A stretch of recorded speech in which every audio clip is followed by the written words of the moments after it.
Bismillahirrahmanirrahim. Assalamualaikum warahmatullahi wabarakatuh. Waalaikumsalam warahmatullahi wabarakatuh. Selamat siang Sobat Masti.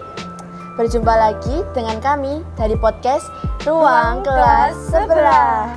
Sekolah ya di Mastilah.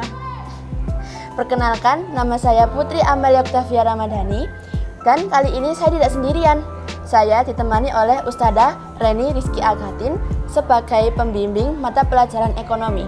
Baik, selamat pagi Ustadzah. Selamat pagi Mbak Amel. Bagaimana kabarnya hari ini? Alhamdulillah baik. Baik Ustadzah, hari ini kita akan membahas atau berdiskusi ya dengan mengenai alat pembayaran yang berlaku di Indonesia.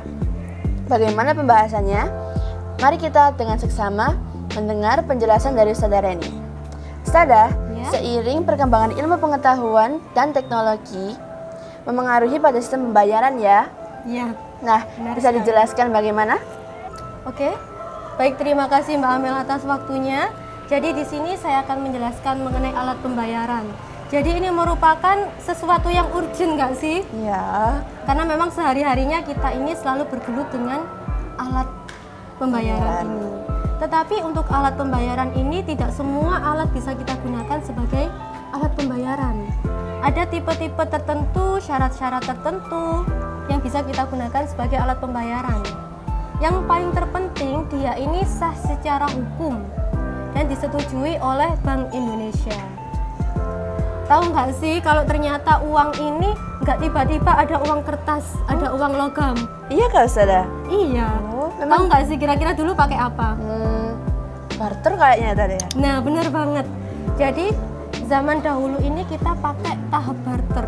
Jadi barang dengan barang. Tapi di situ harus saling menguntungkan, saling membutuhkan dan tidak boleh ada yang dirugikan ya. Jadi sama-sama saling membutuhkan ini, ya kan? Setelah tahap barter, kita mulai di tahap uang barang. Udah mulai pakai barang.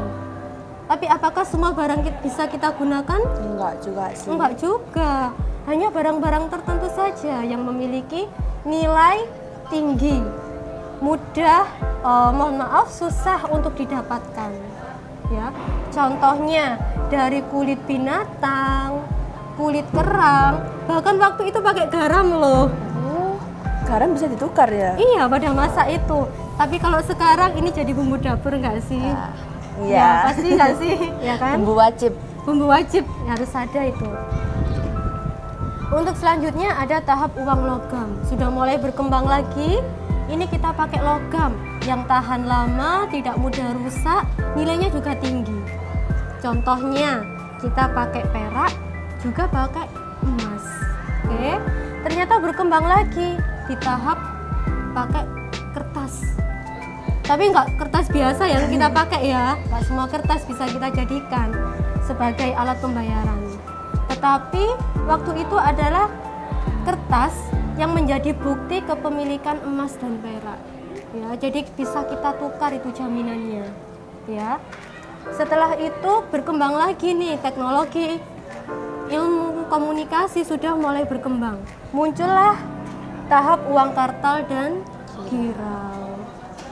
Tahu nggak sih apa bedanya? Enggak. Apa memang ya Ustazah? Nah, biar lebih paham lagi, kalau uang kartal ini diterima oleh masyarakat secara umum.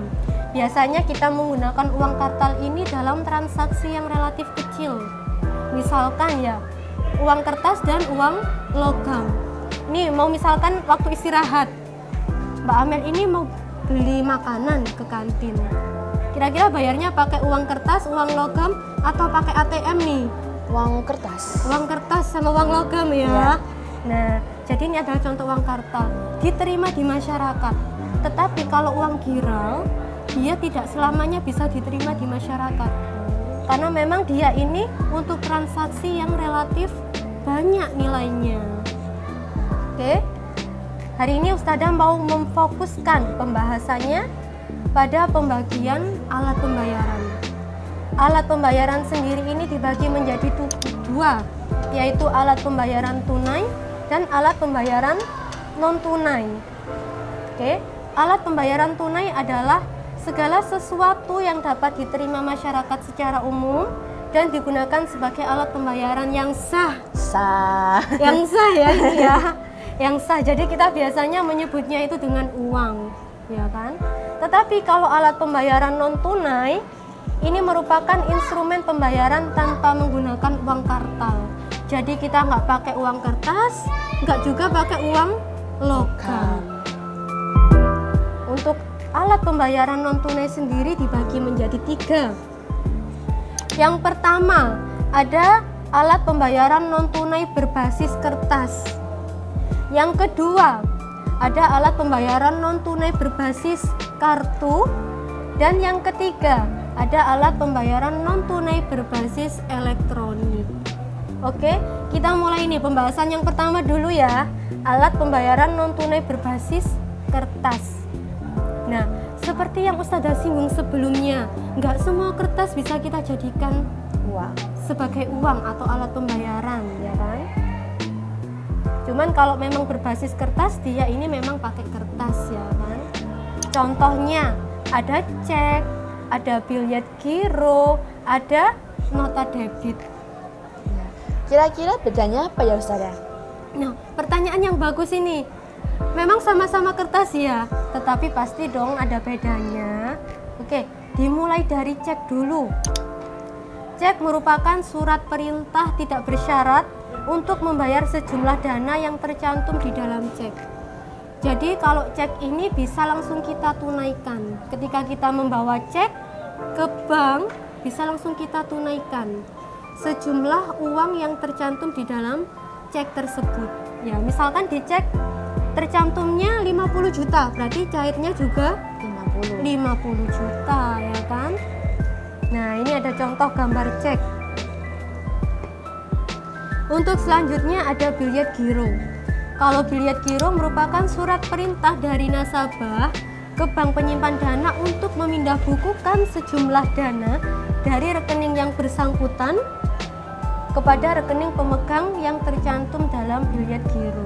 Berbeda dengan cek. Kalau cek tadi bisa langsung kita tunaikan, tetapi kalau untuk biljet giro kita tidak bisa langsung mentunaikan, hanya dipindah bukukan saja. Berbeda ya. Untuk yang selanjutnya ada nota debit.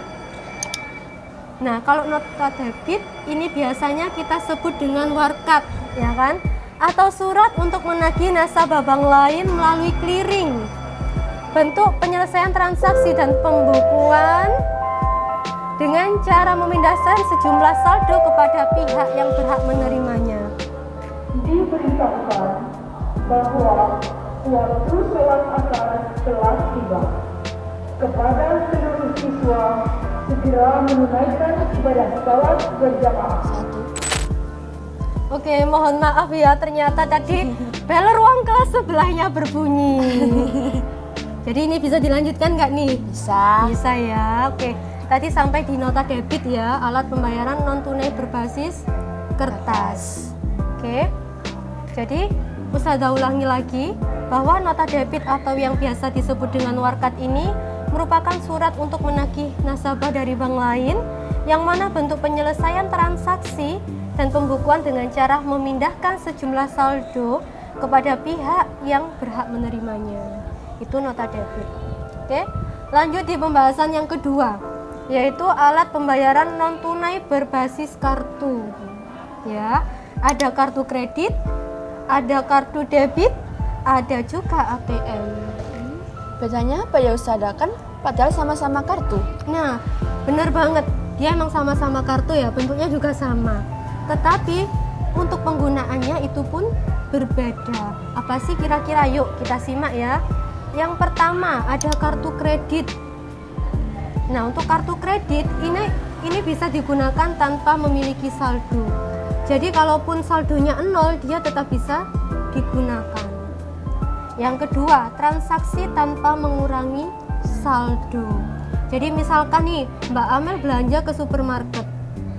Belanjanya habis 200.000 pakai kartu kredit. Di kartu kredit ini saldonya ada 500.000. Berarti kira-kira saldonya tinggal berapa? Habis banyak jelasnya ya. Iya, tapi dia tidak mengurangi saldo. Jadi kan tadi uangnya 500.000, belanjanya habis 200.000, berarti saldonya tetap 500.000. Karena memang sifat dari kartu kredit ini tidak mengurangi saldo. Tetapi yang perlu kalian ketahui bahwa kartu kredit ini merupakan produk pinjaman jangka pendek. Jadi harus mengangsur tiap bulannya. Oke, jadi semua bank sudah bisa mengeluarkan kartu kredit ini. Berarti kayak ada bunga masing-masing gitu ya, berapa persen? Iya, tiap angsuran ada bunganya pasti. Karena ini kan pinjaman ya kan? Oke, untuk selanjutnya ada kartu debit. Kalau kartu debit ini bisa digunakan jika kita memiliki saldo, ya. Perlu diingat harus ada saldonya. Ya kan? Misalkan Mbak Amel ini punya kartu debit isinya 500.000, ya kan? Transaksi langsung mengurangi saldo. Belanjanya habis 200.000. Berarti kira-kira saldonya tinggal berapa? 300.000. 300.000. Kenapa? Soalnya nggak ada kredit. Iya, karena langsung memotong ya kan? Langsung memotong jumlah transaksi tadi. Berbeda dengan kartu kredit, kalau kartu debit ini bukan produk pinjaman, sehingga tidak ada denda maupun bunga ataupun fee ya kan. Kalau kartu kredit ada nggak sih? Ada dong, kan pinjaman ya kan. Nah ini ada contohnya. Untuk selanjutnya kartu ATM. Nah ini udah banyak yang punya ya. Banyak. Udah banyak nih yang punya kartu ATM dan nggak asing ya kan. Kalau kartu ATM ini biasanya kita gunakan untuk tarik tunai dan transfer. Ya, udah pernah nggak pakai ATM? Sering. Oh, udah sering. Jadi transaksinya langsung mengurangi simpanan. Jadi misalkan nih Mbak Amel mau belanja ke supermarket, nggak bawa uang tunai, bawanya kartu ATM. Berarti harus gimana dulu nih? Harus ambil uang tunai di ATM. Nah, bener banget, harus ambil uang tunai di ATM dulu baru bisa belanja. Oke, ini salah satu contoh kartu ATM. Bisa dipahami ya? Ya, bisa. Bisa dong. Oke, sekarang kita berlanjut ke pembahasan yang ketiga. Nah, ini pembahasan yang terakhir. Alat pembayaran non tunai berbasis elektronik. Ada uang elektronik, ada dompet elektronik. Nah, kalau bahasa kerennya nih, uang elektronik apa ini? E-money E-money dan e-wallet. dan e-wallet. Ya, ini bahasa kerennya ya. Biar makin keren nih kita pakainya e-money sama e-wallet ya. Oke. Oke, Ustazah jelaskan dulu yang uang elektronik. Merupakan alat pembayaran non-tunai yang diterbitkan atas dasar nilai uang yang disetorkan terlebih dahulu. Apa istilahnya kalau disetorkan terlebih dahulu itu? Top up. Nah, benar banget ya. Top up istilah kerennya nih ya. Harus top up dulu. Kemudian saldo uang elektronik akan berkurang sebesar nilai transaksi. Nah, contohnya ada e-tol, ada tap cash dari BNI, ada juga Brizi dari BRI. Banyak juga ya. Tapi yang sering kita gunakan apa sih? Kayaknya e-tol ya. E-tol sering. Kalau mau jalan-jalan, contohnya jalan-jalan ke Malang nih. Oh, mau lewat jalan tol aja biar cepet, ya kan? Nah, sekarang kan kita tinggal top up-nya ke bisa ke Indomaret. Nah, bener banget, bisa ke Indomaret, bisa ke Alfamaret buat top up dulu, lalu perjalanan. Jadi nanti di gerbong tol itu kita tinggal nempelin aja itu kartunya, langsung muncul tulisan mengurangi saldo. Tinggal sisa berapa sih saldo e-tol kita. Nah, ternyata mudah banget ya. Iya. Jadi nggak usah ribet bayar ini uang, pakai uang tunai ya kan, nggak usah ribet-ribet ngitung uang dulu, kembaliannya berapa ya kan. Lebih Jadi praktis ya, lebih praktis bener banget, lebih praktis. Oke, untuk selanjutnya ada e-wallet atau dompet elektronik. Alat pembayaran non tunai yang memanfaatkan teknologi komunikasi atau aplikasi pembayaran berbasis quick response atau QR code. yes, QR code. Bener banget ya. Iya bener. Nah, Kalau tadi kita pakainya kartu, ternyata sekarang lebih berkembang lagi. Nggak usah bawa kartu, Tinggal scan aja ya. tinggal scan. Cuman bawa smartphone sudah bisa kita gunakan. Contohnya apa aja nih? Dana, OVO, ShopeePay, Link Aja, dan juga GoPay. Wah, ini kayaknya sering pakai ShopeePay ini. Nah, sering banget lah. Mudah banget nggak sih? Mudah. Mau beli buku tinggal Check out. aja. Tapi harus ada saldo ShopeePay-nya ini. Kalau nggak ada nggak bisa dong bertransaksi. Ternyata nggak usah pakai kartu bisa ya. Iya, bisa. Tinggal lewat aplikasi. Nggak usah aja. jauh-jauh, tinggal dari rumah aja ya Ustazah. Oh iya bener banget, dari rumah sambil rebahan, sambil nonton film ternyata bisa belanja. Ternyata membayarnya juga nggak usah pakai kembalian, udah langsung ya. Oke, ternyata itu saja pembahasannya. Oke, alat pembayaran yang berlaku di Indonesia dan diakui secara sah.